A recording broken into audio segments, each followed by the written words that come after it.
शिवताण्डवस्तोत्रं 13th श्लोकम्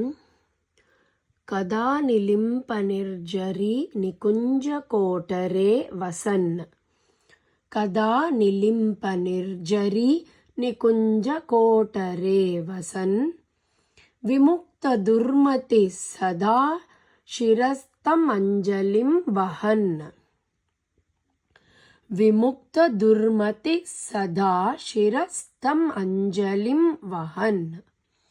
कदा निलिम्पनिर्झरी निकुञ्जकोटरे वसन् विमुक्तदुर्मतिः सदा शिरस्तम् अञ्जलिं वहन्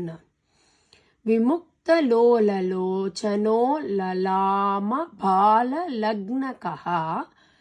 विमुक्तलोललोचनो ललामभाललग्नकः शिवेति मंत्रमुच्चरन् कदा सुखी भवाम्यहम् शिवेति मंत्रम् उच्चरन् कदा सुखी भवाम्यहम् विमुक्तलोललोचनो ललामभाललग्नकः शिवेति मंत्रमुच्चरन् कदा सुखी भवाम्यहम् अगेन विमुक्तलोललोचनो ललामभाललग्नकः शिवेति मंत्रमुच्चरन् कदा सुखी भवाम्यहम्